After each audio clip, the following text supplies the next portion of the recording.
Então, Ó, galera, começando mais um vídeo aqui no nosso canal do YouTube. E ó, tudo bem? ó quem tá aqui, galera. Apenas Mauro Ribeiro, o primeiro e único vencedor até hoje de uma etapa do Tour de France. Brasileiro, né? Brasileiro. Sim, por enquanto é, né? Aí, ó. Essa é agora a geração, essa nova geração começa a... Mas até a hoje, despertar. 2026, esse cara é único e é uma honra ter você aqui na loja, aqui, agradeço. conhecer um Tem pouco uma mais parceria, né, com da sua vocês, história. É muito bacana. Porque realmente é um ícone, né? Tá todo mundo aqui. Tô olhando aqui, ninguém quer fazer tem nada. Tem bastante história para contar, com certeza. Uma história. É. Você participou de quantas etapas do Tour? Eu fiz o Tour de France, no caso... Fiz ele completo? Completo, sim. Foi qual ano que você ganhou? Foi em 91, 91. Foi o meu ano que, vamos supor, o ano que eu mais...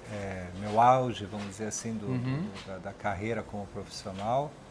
Então, o Tour de France, eu ganhei uma etapa, fiz um terceiro e terminei em 47º no geral.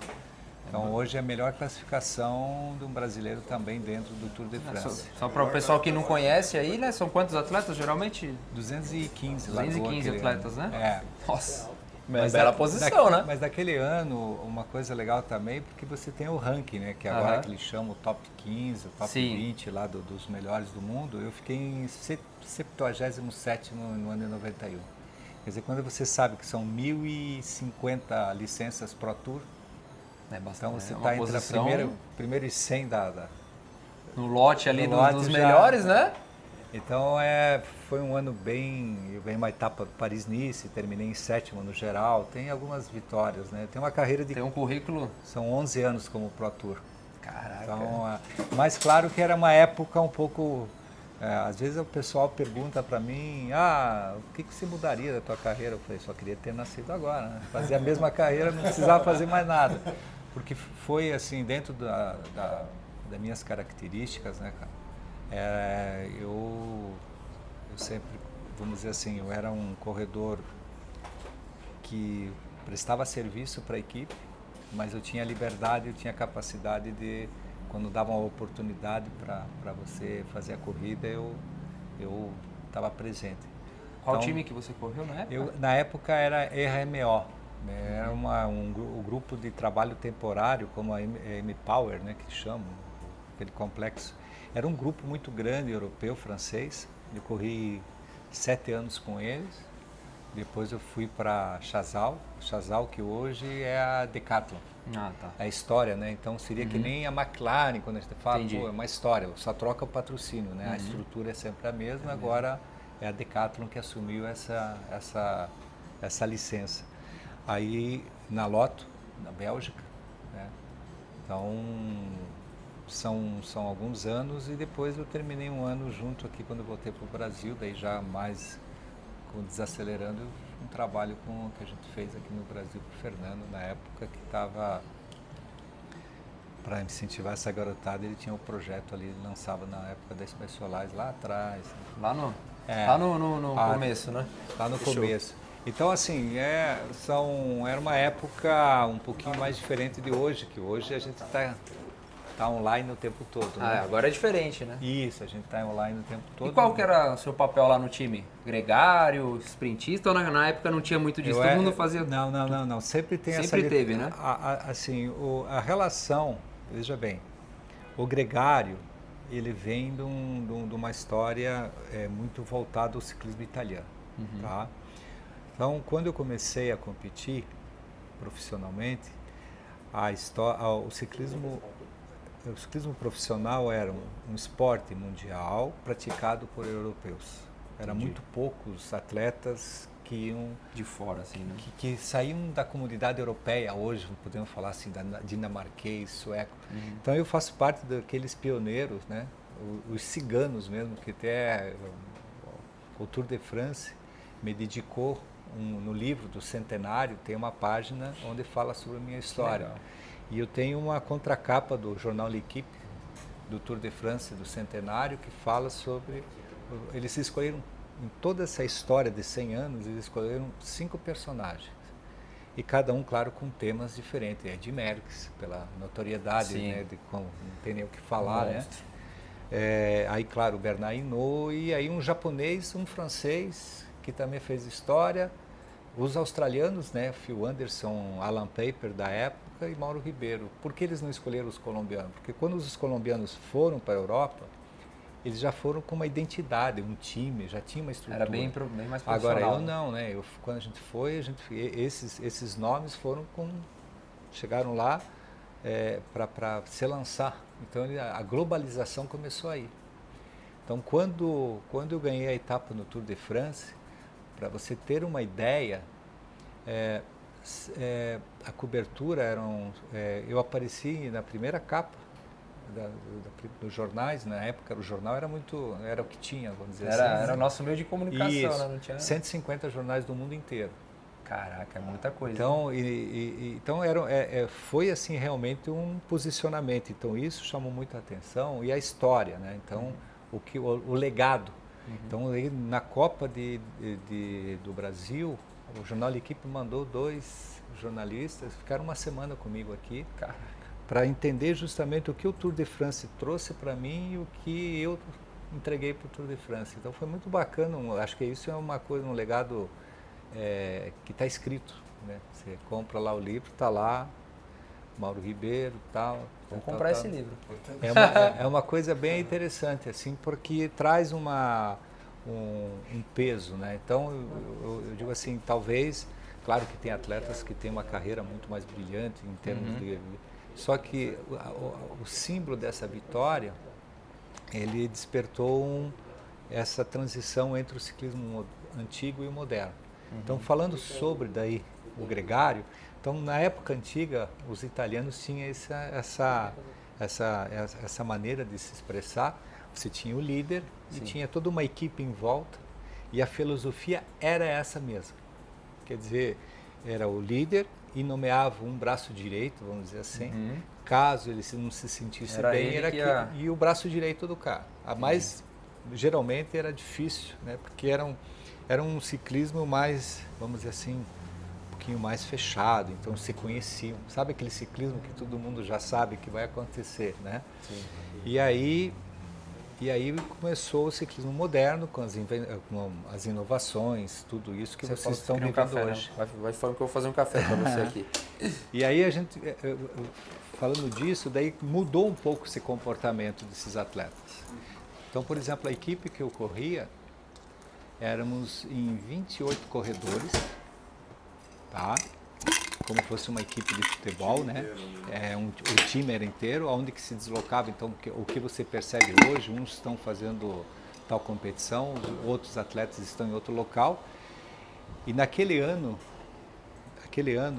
a gente terminou em segundo lugar com o melhor time do mundo e com a distribuição sobre os 28 atletas, 22 venceram.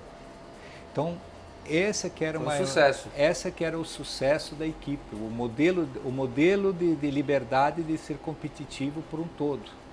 Um pouco o que você vê hoje, claro, tirando ali o Pogacar que faz, quando ele está no evento. O cara é bizarro mesmo, né? Ele é diferenciado. Eu acho assim que ele é um atleta... Tem chance aí de ser um... ele... É tudo uma questão... Você toma puro ou... Puro, obrigado. É uma questão só de uma validação da mídia, o jornalista, que ele tem um comportamento...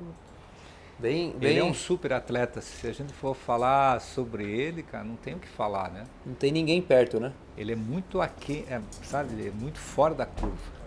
Cara, de clássica monolita, de grande volta. Então, assim, hoje a gente percebe... A gente estava conversando, eu estava com o Murilo Fischer agora há pouco tempo ali, estava tomando um café com ele. O Murilo correu o Tour também, né? Sim, o Murilo fez 4 vezes o Tour de France, o Giro de Itália. Ele também foi um corredor muito expressivo para o Brasil dentro da categoria. Então, assim, você toma exato. Então, assim, tecnicamente eu era um corredor que tinha capacidade de apoiar e, ao mesmo tempo, de tentar vencer. Então, claro que geralmente a equipe sempre tinha a liderança era mais... A equipe que a gente trabalhou, que eu trabalhei, eu tive a felicidade de trabalhar com caras que saíram fora da curva, sabe? Era a mesma coisa que está na equipe do Pogacar hoje. Mesma coisa. Nós tínhamos o número 1 mundial, nós tínhamos os 3 maiores revelações Richard Vian, que era companheiro de equipe, o cara ganhou 7 vezes a camisa de montanha do Tour. Então eram corredores realmente que tinham um nível altíssimo. A equipe tinha 22 e a gente tinha, acho que, 11 corredores entre o top 20. Então era eu digo assim, o nível era complicado. Era um time de peso, né? Ó, você toma Marc couro também? Marc Madiot. Aqui é açúcar estraga, né, velho? É difícil a galera tomar couro.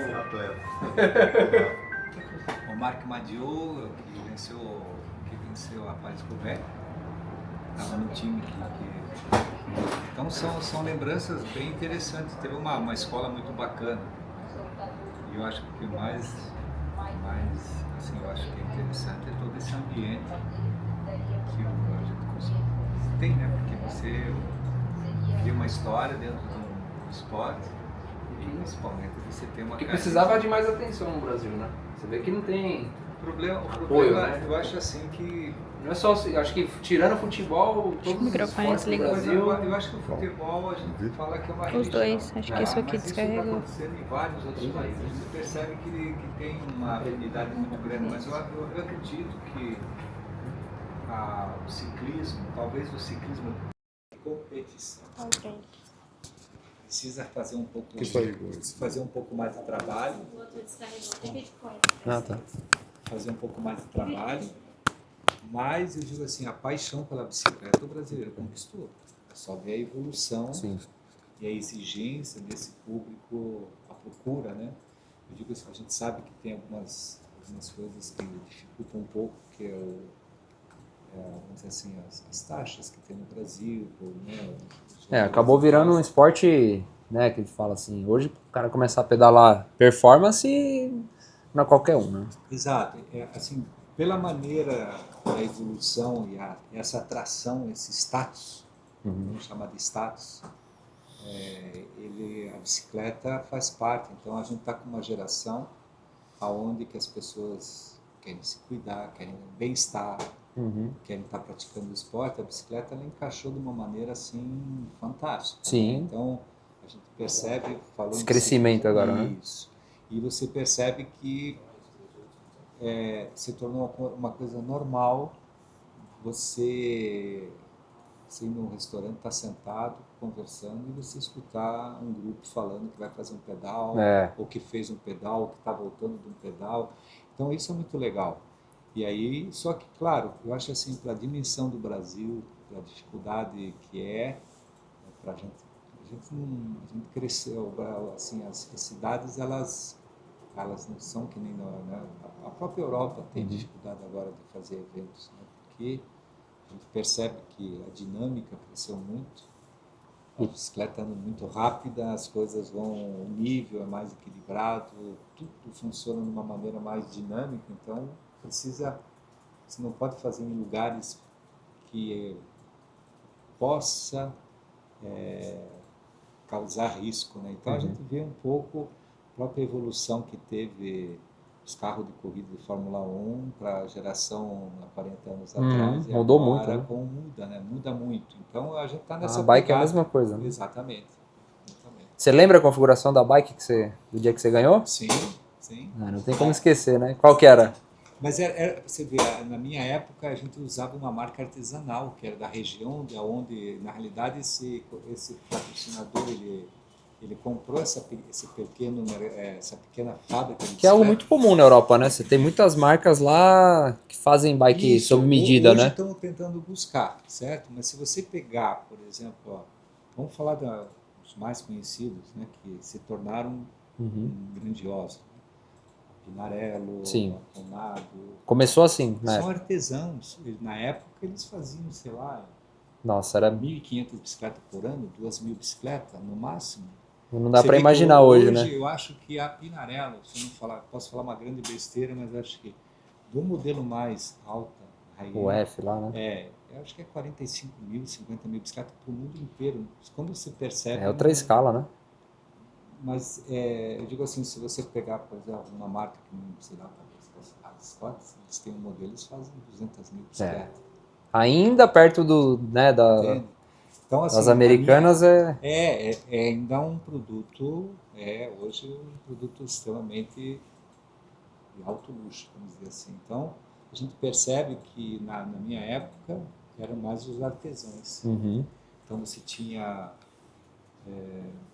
sei lá, por exemplo, a Villa, que é uma marca extremamente bacana italiana, eles são uma indústria familiar agora, que tem investidores, então mudou muito, né? Eu acho que cresceu, né? esse impacto mudou muito. E aí, na época, a gente tinha a Libéria, né, que era uma marca local. O quadro era de aço. De aço. É aço 700, como é que falava?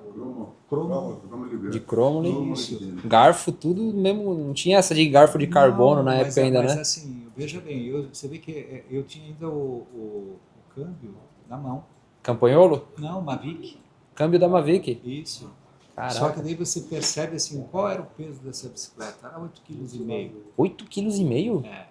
Nossa. Na época, Pô, não, mas até hoje é leve, né? Não, hoje nós estamos no nível Não, também, sim, tô falando de uma bike de cromo, mas muito é leve. que, assim, agora, aonde que então você vai me perguntar, aonde que estava a diferença? A diferença estava que, por exemplo, hoje uma bicicleta em relação, vamos supor, a dinâmica de resposta, Era uma diferente. bicicleta em fibra de carbono, você não tem perca. Então você vê que houve uma geração, então o nosso era de alumínio, o guidão era de alumínio, as rodas eram de alumínio, por exemplo, a equipe passava 200 pares de roda no ano, porque amolece, fazia Nossa. 3, 4 competição, tinha que trocar tudo. Então nós tínhamos assim uma... Roda tubular, né? Sim, sim. Tudo tubular, né? Tudo tubular continental ou... Rasgava, tinha que costurar os pneus. Não, isso não existia. Trocava. Não. Só para ter dar uma ideia, em 90, a equipe foi avaliada em 10 milhões Ah, então não dólares. tem essa, né? Aí tem A gente pneu à vontade, tinha, né? A gente já tinha o jato para não precisar, tinha disponibilidade de um jato particular. Então quando era precisava ir nos tudo lugares do melhor, né? A primeira eu vou te contar essa história. Então, quando eu cheguei na equipe, eu fui apresentado, daí a gente fez um treino, saímos para treinar, tinha 8 ciclistas que estavam vindo, a gente ia viajar para Sicília, e aí a gente tinha que fazer umas fotos em Mônaco, né, lá no estádio lá do Mônaco, o Príncipe Albert, toda aquela galera lá. E aí a gente foi treinar 2 dias antes, a gente tinha recebido todo o equipamento, e na época a gente usava... Que pneu a gente usava? Não era Continental, era uma marca Vitória. Vitória já estava na... Sim, Vitória é pioneiro, né? Aí a gente tinha o patrocínio do Vitória e bicicleta, daí a gente saiu treinar. E tinha 3 corredores, mas que estavam vindo de uma outra equipe, que era da equipe da Renault. Uhum. Então, eles estavam ingressando na nossa equipe, lá no corredores mais experientes já. E aí a gente saiu pedalar, e de repente eu furei. Mas a minha consciência, né, como você fala, tirei o pneu, aí eles tomando, todo mundo conversando, tirei o pneu, e daí eles ficaram olhando e tal. O que você está fazendo aí? Fiquei dobrando, daí coloquei vou levar para consertar. Para costurar. Pô, jogaram no meio do mato, aquilo você não conserta. Então, não, lá realmente a gente tinha uma infraestrutura. De ponta, né? Era uma coisa, digo assim, hoje era o equivalente, tá? Hoje? Era o que tinha de melhor.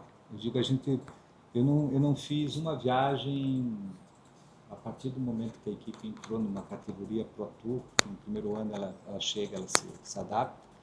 No terceiro ano que essa equipe começou a crescer, Eu não fiz uma viagem de mais de 150 quilômetros de carro. Caraca. Tudo Na estrutura... Não, era uma logística do caramba, sabe? Igual nós assistimos naquele documentário, né, que a Netflix fez, né? Mas ônibus com, Sim, com a gente já tinha cozinheiro próprio, a massagista. gente não tinha essa filosofia, porque a nutrição ela não estava tão... Ainda não era tão avançada, assim... Ela estava começando, tá? Estavam começando a associar mais a performance com a alimentação, né? Isso, mas a gente já que hoje a gente sabe que é fundamental, né?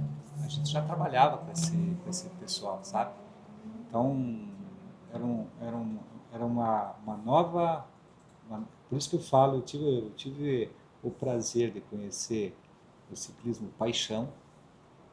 Mudando, né? O ciclismo moderno. Então, eu rodei com bicicleta de carbono, a gente que desenvolveu o clipe, os pedais... Pedal clip? Pedal clip. Caraca. O disco, a Mavic, a gente tinha uma relação muito forte com a Mavic. O câmbio eletrônico, o Mavic, só que daí ele voltou. Ele tinha problema que ele ficava, conforme a vibração, ele pulava. Então ele custou muito caro para desenvolver. A Mavic parou, né? Nunca mais ouvi câmbio Mavic assim. Na realidade, a Mavic, até as próprias rodas da Mavic, a gente percebeu que deu uma... A Mavic, ela foi a pioneira... Pelo menos no Brasil. Não, no mundo inteiro. A Mavic, ela foi a pioneira no conceito de rodas em carbono, de rodas... Era o sonho de todo mundo ter uma Mavic, né? Só que daí o que aconteceu? Chegou um momento, eles ficaram muito conservador na área de investimento e o mercado, como todo ele, funciona assim. Você pode ver. Quem inventou o mountain bike foram os americanos, correto? Gary Fisher, não é isso? Nós vamos falar ele como referência. O Gary Fisher. Como referência, só que ele fez um conceito e os europeus se profissionalizaram. Sim. Correto? Pode ver. E aí, então o ciclismo foi ao contrário. O ciclismo era... Europa. Quando os americanos entenderam que era um business, aí os caras fizeram o que eles fizeram. Então, começaram a produzir tudo. Foi muito rápido. O projeto, por exemplo, dessa maneira eles entenderam que tinham uma coisa a mais, da mesma forma que o Brasil está tendo essa paixão pela bicicleta, eles entenderam que era um momento que poderiam fazer em grande escala e ser uma referência de mercado, e foi isso que eles fizeram. Então, o desaparecimento na primeira fase dos artesãos, como é que eu posso dizer assim, dos artesãos italianos, como referência, né? A chegada dos americanos em massa, aí passou esse período. E hoje você vê o que era a Colnago 4 anos atrás e o que é a Colnago hoje. Não tem como comparar, então, né? É só isso. Por quê? Mas hoje existe essa dinâmica. O business, né? Que é o business da parte do pessoal lá dos árabes que estão... A Colnago estava muito bem das pernas, não, né? A Colnago ela não conseguia, ela tinha seu prestígio europeu, mas ela não tinha... Escalonar o negócio assim, né? A referência americana ultrapassava, não tinha nem como comparar. Não tem como. Hoje já você questiona. Você já pode questionar. A Colnago até então, acho que o quadro, o YRS é Vietnã agora, né? Não é mais feito na Europa. Começou a ser produzido lá fora e os caras conseguiram, né, dar uma... mas é que assim... Escalonar muito. A direção da UE, tudo que eles usam, eles compraram. A roupa que eles usam, eles investiram na marca, eles compraram a marca italiana. Tudo, né? Tudo. Os árabes eles compraram tudo lá. Então, assim,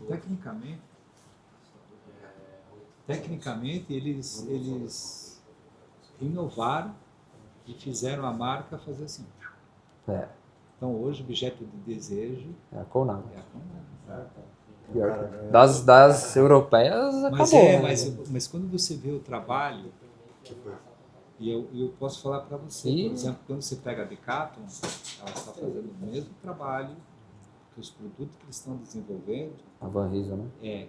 quem está trabalhando com essa tecnologia, quem desenvolveu tudo isso é um grupo holandês que trabalha para a Fórmula 1. A McLaren tem muita coisa de composto feito por eles. Então não é uma coisa assim feita de uma maneira de prateleira que a gente fala, né? Que tipo, isso daqui colocou ali. Não. Eles trabalharam com um conceito mesmo, eles estão empenhando uma tendência. Então hoje o mercado ele está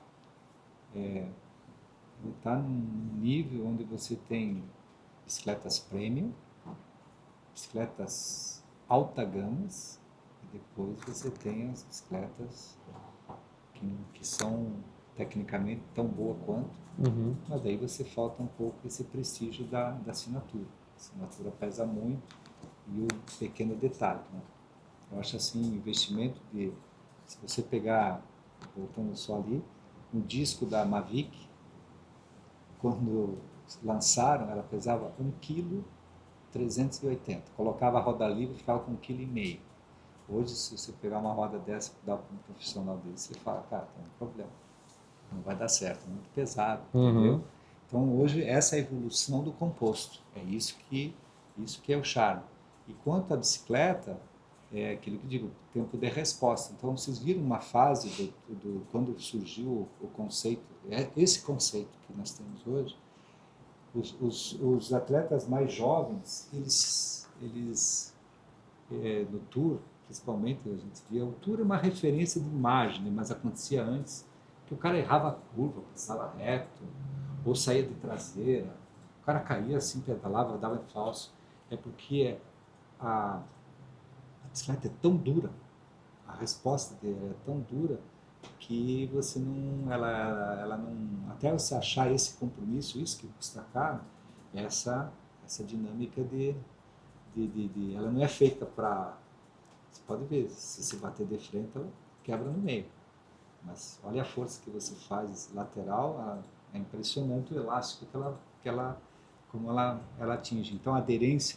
Então eu me lembro que as primeiras bicicletas de carbono, a gente sempre falava que saía de traseira. A gente falava ela vassourava, porque você saía, quando você entrava na curva, colocava a transmissão, fazia força, ela ia para lá e voltava. E aí os técnicos iam marcavam, sabe? Arrumando isso. Eu rodei com titânio, eu rodei com bicicleta de titânio, então a gente tinha essa proximidade, mas era muito jovem. Então essa evolução que teve. Então a bicicleta hoje, vocês podem ver o que é, ver para vocês o que é, aonde que está o conforto da bicicleta. O que proporciona o conforto? O que vocês traduzem hoje numa bicicleta? Sei lá, qualquer marca, cada um com a sua visão, diz assim, isso aqui para mim é o que melhor produto existe. O que traz conforto? Hoje tem primeiro é o material do quadro, né? Então carbono, né? Com certeza. E depende muito da geometria da bicicleta também, né? Vai depender se essa bike é um pouco mais agressiva, né? As distâncias dos tubos ali. Você nunca colocaria que são os pneus. Não, e obviamente hoje o tubeless é o que, para mim, muda completamente. Hoje, se você pegar essa bicicleta e colocar um pneu de 23 muda muito. Você não anda com ela. Muda muito. Você não anda. É o não pneu. Consegue. Hoje o que faz é essa tecnologia que você consegue ter esse conforto, porque a relação ela não perde essa dinâmica. Na nossa época, você pegava o guidão, tem foto, imagem, assim, o cara tá com o guidão assim, sabe?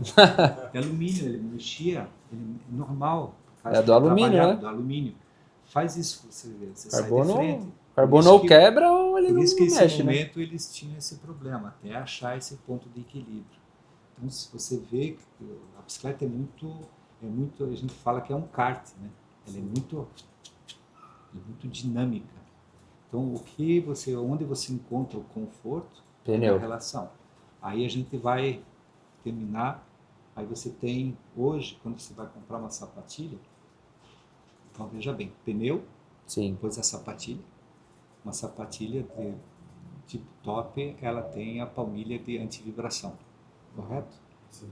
Aí depois você vai no cilindro, e do cilindro vai para para os calções, os forros, Que é o que dá o antivibração, conforto também. que é É o o que que está em contato, né? não é uma relação, é uma relação de informação. Então você tem toda essa dinâmica. Então você começa do pneu, sapatilha, cilindro e o ureter. E por último a bike. A bike é o todo, né? A bike é o chassi. Então, eu digo assim, você tem que estar bem. A roda de carbono também, né? Ela muda bastante, eu acho. Ah, com certeza, mas você pode ver qual que é a filosofia técnica que vocês, quando uma marca ela se promove, é leveza, como é que é? Elasticidade do movimento, né? Eu digo assim, resposta. Então a gente está numa fase de relacionamento de memória de resposta. Quanto mais ela for rápida, mais você tem esse ganho de performance. Tanto que todo mundo usa o termo responsiva, né? Responsiva. Hoje em dia o cara vai falar de uma bike, essa bike é muito responsiva. É a memória, é a velocidade de memória que ela faz em milésimo de segundo que ela volta. Então ela é um elástico. É que para amadores isso não faz diferença, mas para vocês que eram profissionais... Não faz. O pneu que você usou lá que largura era lá na época? Tecnicamente a gente usava 23. 23. O tubular de 23, mas era uma configuração adaptada para isso, Sim. porque onde a relação naquele momento não tinha essa. Eu tive agora no final do ano, eu tenho da minha geração, tenho 2 mecânicos ainda que estão como responsável de equipe. Um está na Quick Step e o outro na Cofidis. Só o timão, hein? E aí eles estavam conversando que realmente essa evolução, por exemplo, conforme o perfil da roda de carbono e a seção do pneu, eles conseguem dar uma banda de rodagem em nível de aerodinâmica que você consegue realmente ter um efeito. Na época a gente tinha, qual que era o objetivo? Era ficar mais leve e menos atrito no solo. Hoje Acabou esse mito aí. Esse mesmo pneu, ele com, sei lá, seção de 28, 32, 28. Até 35, né? Já vi lá fora. Lá, o pessoal tá usando. Geralmente, pelo que eu entendi, é 32, 28, 30. É 30, assim. 28, 30 isso. Hoje, né? Até o PSI, né? Não, tudo, né? Porque você trabalha 150, 140. É aquilo que eu falo. Na época era tubular. Na época era Vitória, Continental como referência de tubulares. E a gente começou a trabalhar com a Hutchinson, aí, ó. A Michelin, né? E agora a gente tem a Pirelli. Então, quer dizer, o universo, o conceito, né, gente? É normal, eu acho isso fantástico. Todas hoje, né? Michelin, Goodyear também. Mas é interessante isso, é muito interessante entender essa evolução. A performance, ela vem, o ganho de performance, o ponto de equilíbrio, essas coisas, né? Então você percebe que... Eu acho que o tubeless também, né? Por exemplo, frear, mudou muito, né? Com certeza que você vai mais rápido. Sim. Agora, a relação de um pelotão profissional com um pelotão amador, cara, é realmente é assim. Porque por que você acha que dá os problemas? Porque em freia, se você fizer, por exemplo, uma descida, uma montanha, se você sair da curva 1 metro, você leva quase... Se você não estiver atento, quando você desce nas montanhas, que são muito íngremes, né, quando sobe, a descida é igual, sabe? Ela desce muito... Se você ficar muito distante, quando você chega embaixo, você está quase 1 minuto do pessoal que está na frente. Não dá para descer, vamos dizer assim, cauteloso. Você tem que saber descer mesmo.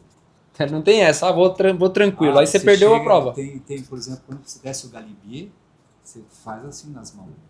Porque você fica tenso, porque você tem que descer a fundo e licar. Então a borracha, antigamente, você fazia... Agora não, você chega em cima da curva. Você quebra. Descer cansa mais do que subir, né? Eu acho. dependendo aí. É mais perigoso, é mais Você, difícil. você sai É mais bem, difícil. bem Não, é difícil. todo, É que você, todo a gente quebrado, não né, percebe numa descida. porque você está em cima, mas é complexo. E o erro também acabou, né? Errou uma curva ali, Não recupera. é difícil. O Tour de France de 2024, 23, o atleta da Midtech entrou na curva lá e É. acabou falecendo. Então, naquele ano, um amigo que correu comigo, que estava ainda, é o Casatelli, vocês estavam falando, não foi esse? Não, agora, foi Merida. Ah, não, lá tudo bem. Ah, na da Suíça. Suíça. Suíça. Ah, o da BMC, né? Isso, passou É, reto. Ele passou a 90 assim, por hora. Aquela coisa, né? Caiu num lugar que, infelizmente, né? Nossa, ali foi triste, hein? Mas, então é rápido. Então, hoje você tem uma dinâmica, mas eu acho isso fantástico. Mas a relação de comportamento é essa evolução que você vê. Esse senso de percepção, porque na época tinha que ir para a estrada, fazer muitos quilômetros, se cuidar pra caramba, estar sempre. A gente tinha. Por exemplo, o cara fica tão noiado, no bom sentido, tão concentrado, que se ele não for treinar, ou treinar pouco, ele se alimenta, ele pula, ele não faz a refeição. Na Sim. minha época era assim, não fui treinar, não vou comer. Entendi. De medo de pegar peso. Então, o ciclismo é um esporte de relação peso-potência. Literalmente. Eu Total. tenho uma pergunta. Quando você ganhou a 9ª etapa lá, no dia, a equipe falou, você tá liberado para ir para fuga lá? Como é que foi no dia Na lá? realidade, a expectativa quando a gente gravou tudo era muito grande por causa que nós estávamos com um corredor que era número 1 mundial. Ele era número 1 mundial. Aí, tecnicamente o time ele estava voltado para ele. Sim.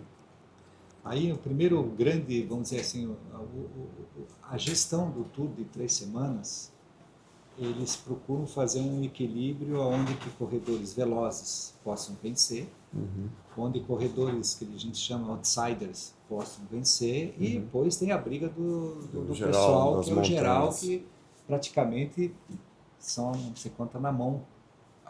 Você pode ver e a história ela continua. Se você pegar hoje, sentar e falar assim, esse próximo Tour de France 2026, meus top 5, você vai colocar os nomes ali, você vai dizer, errei 1, 2, mas a base está aí. Então, esse plano, ele é já um pouco pré-definido. O resto, o outsider, os velocistas, daí é uma questão mais que tem que provar. Tá?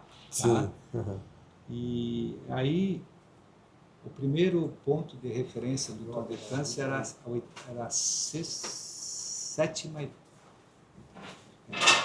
oitava etapa, que era um contra-relógio, que hoje não se faz mais nessa distância, Eu vou pegar meu filho, o Job vai tocando aqui. Já venho aí. que era muito distante, Sim. eram 63 quilômetros. De contra-relógio? Individual. Então, Hoje o individual é 12, 18. Por causa que, como eu falo, mudou muito esse aspecto. Então, era um modelo onde era complexo. Né? E aí, o que acontece? Ele perdeu muito tempo Nessa nessa etapa. E daí, moralmente, ele falou, cara, eu estou a 5 minutos do líder. que era o Greg LeMond, aí estava era o Greg LeMond, o Brooklyn, que era da PDM na época, aí estava o Miguel Indurain. Então ele falou, cara, acabou. Então moralmente aquele dia para ele ficou meio complicado. Ele entregou... Assim, moralmente ele falou, cara, eu estou fora do geral, agora a equipe precisa se movimentar de uma outra forma. Daí a gente teve uma reunião, e daí no dia seguinte era que, assim, o Tour, uma sequência de ações que tem que encaixar tudo certo. Porque da mesma forma que você tem o pensamento, os 215 que estão ali, os 205, enfim, eles têm o mesmo pensamento. Sim. Todo mundo quer ganhar uma etapa ou ganhar. Então, tecnicamente, é muito difícil. Então, a gente tinha obrigação, pela essa má contra-performance que a gente teve, ele falou, a equipe tem que ir para frente. Então, quando a gente saiu, primeira hora de competição, normalmente, depois de uma contra-relógio dessa tão desgastada, o pelotão ele faz a primeira mais conservadora hora mais ali. Conservadora para voltar. É uma coisa natural, sabe?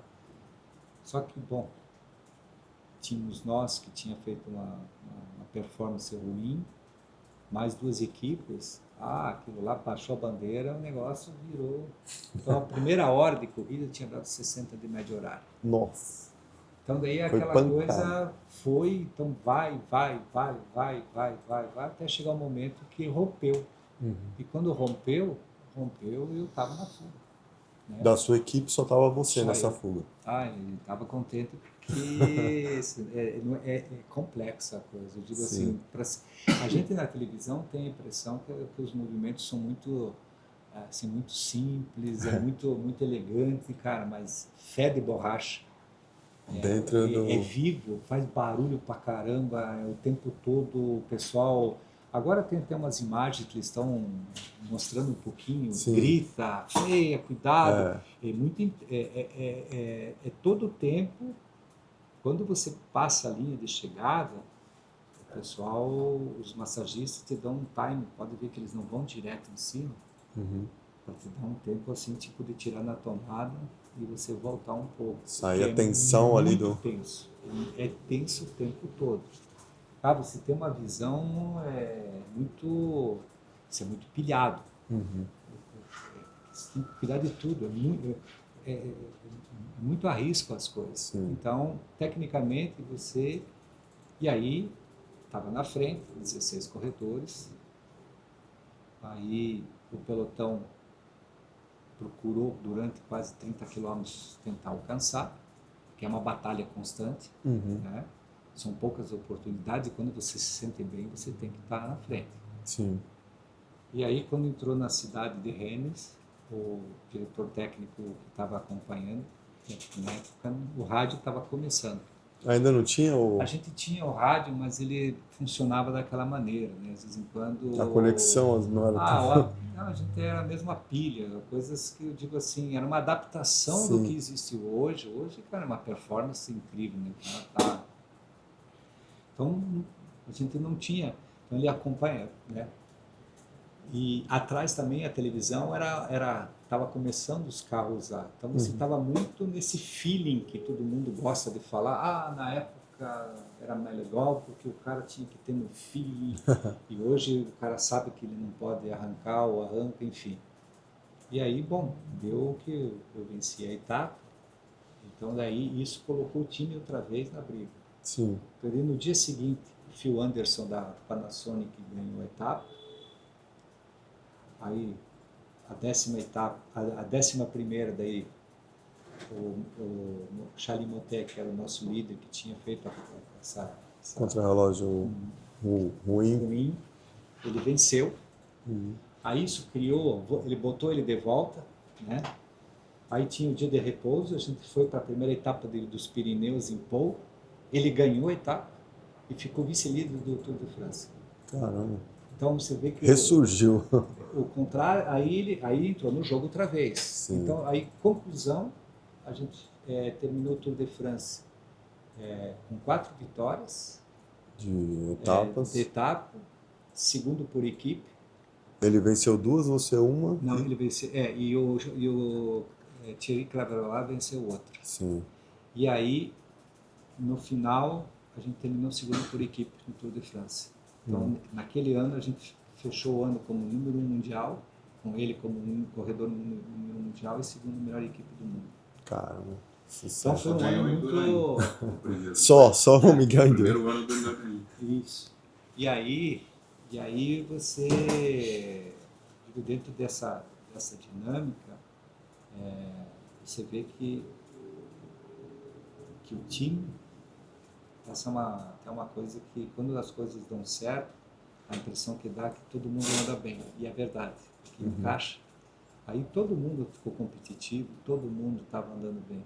E aí, só para resumir, nesse Tour de France, estão largando 215 atletas, hoje eles diminuíram um pouquinho, 198, por uma questão de segurança, e menos de 10% que venceram. Caramba.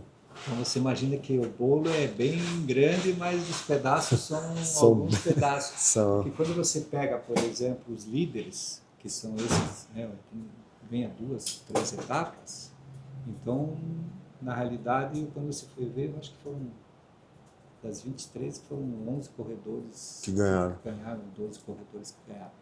É bem e pouco, todo né? ano é a mesma coisa. Sim. Você pode perceber, você pega um velocista, ele ganha 1, 2, 3, já tirou 3 fora. Então daí o outro vai lá, um outsider vai lá e ganha 1. Daí o outro daí já entra vamos supor, um líder. Sim. Que é um momento do Tour, que é a primeira fase do Tour. Aí você vê e ganha, sei lá, o Pogacar. Aí o Pogacar vai lá e ganha mais 1. Daí daqui a pouco ele ganha mais 1. Daí, ganha lá. Finalmente ele ganhou 4 etapas. Então quando você junta os líderes, os top 5, eles já se reúnem 2 ou 3. Então, quando você vai ver, tem 8, 7 corredores que ganham. São poucas opções ali de conseguir então, ganhar. O Tour é uma relação de estar bem.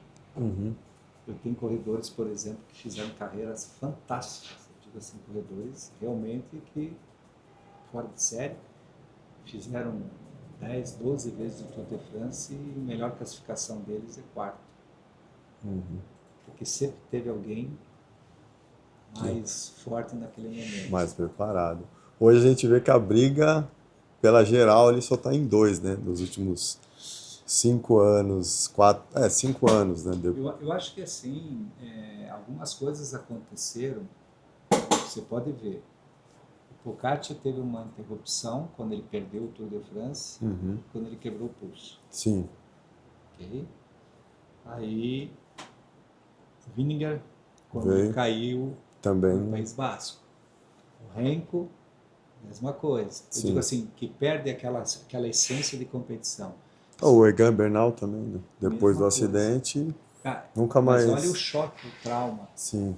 Olha a dificuldade, por exemplo, do Van Aert, o tempo que ele está levando para ele ser o que ele é. Porque fisicamente ele é considerado um dos melhores atletas. Sim. Ele foi importantíssimo para a vitória no Tour de France do Jonas. Mas ele é um corredor que ele tem uma capacidade impressionante. Sim. Tá? Então, assim, é um corredor que depois do tombo que ele levou na Bélgica, ele levou um tempo para um trauma. Sim. Trauma. E ele está caindo... esse foi o acidente principal que afetou bastante, mas depois, Tem né? uma sequência. Esse ano mesmo, na etapa de cyclocross, no começo do ano, ele teve um acidente que aí rolou aquela preocupação.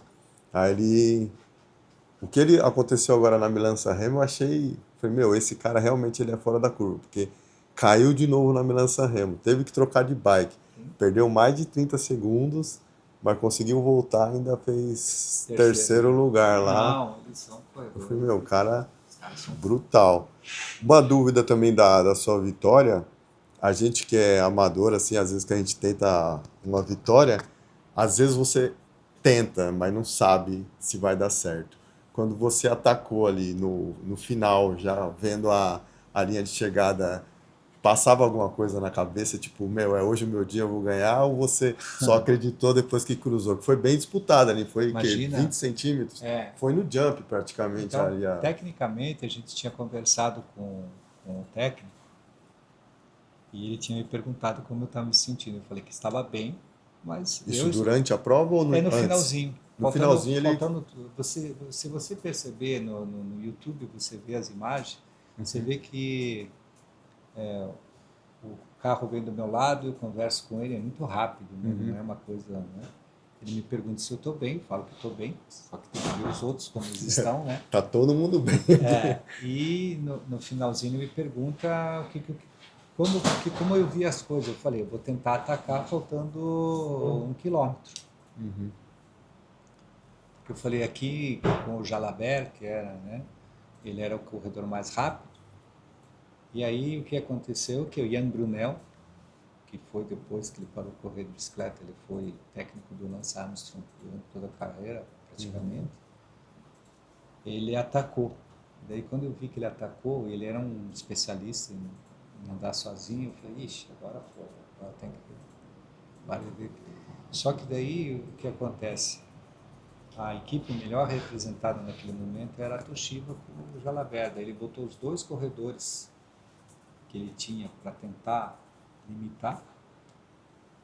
E os quilômetros, e foi a 3,5 km, e daqui a pouco começou 2, daí eu via, passava assim embaixo de um túnel, numa viaduto, e aí tinha a bandeirinha de 1 quilômetro. E ele estava 100 metros na frente. Eu falei, puxa, será que vai dar? E aí o Jalabert, Bourguignon, era um atleta que estava na equipe dele, e ele falou, tudo que você puder. E aí ele pegou e foi como se fosse um sprint para ele. E aí ele chegou a 30 metros. E daí quando o Ian olhou para trás e viu, ele tirou o pé. Quando ele tirou o pé, você pode ver que daí eles vão para a direita. E quando vão para a direita eu arranco. Aí faltava, sei lá, 750 metros para chegar. E aí eu sabia vindo as plaquinhas, né? E eu olhava para trás porque tava... Será que dá? Será que dá? Mas ali eu tava... Na época era o Zavo 7. Sim. Não era os Garmin que vocês têm hoje ali, tudo digital. Era os Zavo 7. 60 km por hora. Os últimos 700 metros, no fim, quando você vê que eu forcei um pouco mais, é que estava com cãibra já. Tanto fazer força. Então não tinha mais, eu estava no limite e eles viram, eles são muito, agressivos. Foi 20 centímetros de suficiente.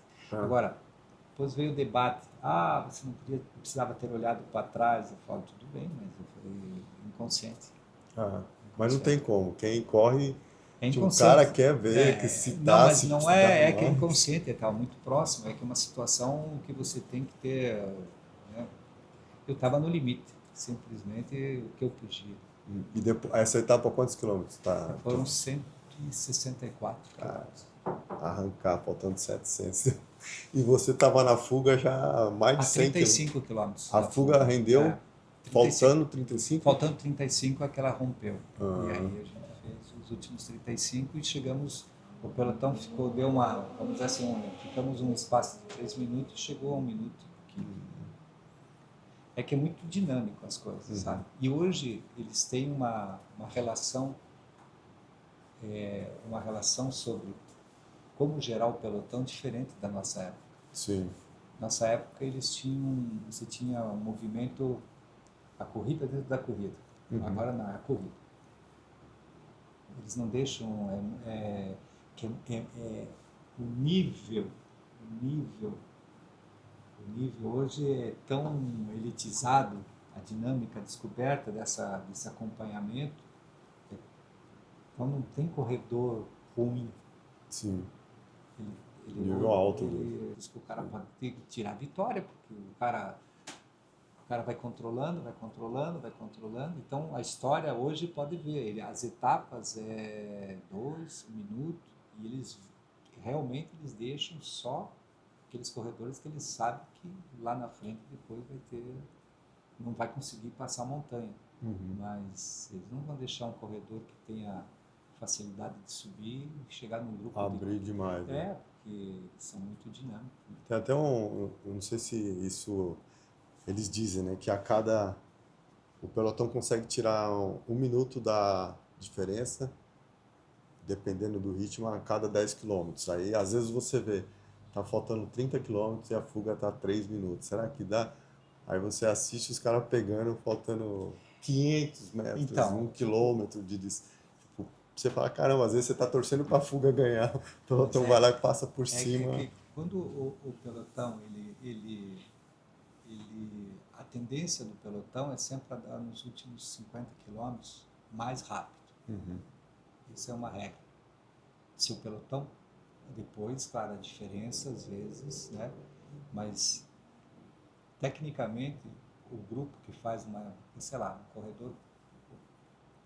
Vamos falar do Van der Poel ano passado, que fez aquele rally de entrada. Sim, ele, que inclusive foi uma das etapas mais rápidas. Eu digo assim, exatamente. Então, quando você percebe que é um corredor extremamente fora da curva, mesmo ele, você vê que ele foi, o pelotão praticamente quebrou vários corredores para alcançar o Para cara. poder pegar. Aí você vê a dinâmica da corrida. Hoje eles não deixam, eles podiam ter deixado.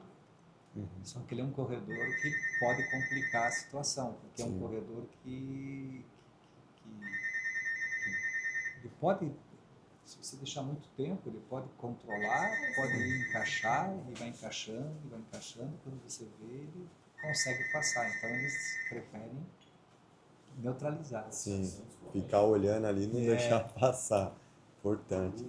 Bom, gente, a gente vai encerrar esse vídeo. A gente conversou aqui com Mauro Ribeiro, nosso representante, o que tem a vitória aí mais importante na 9ª etapa do Tour de France de 1991, fora os outros títulos. Falou pra gente aqui a equipe dele hoje equiparada aí às equipes que vocês conhecem, como AE, Jumbo, Ineos, uma equipe de estrutura. Então, não foi só a vitória, uma história aí de 11 anos andando em alto nível. Tem bastante quilômetros. Bastante quilômetros.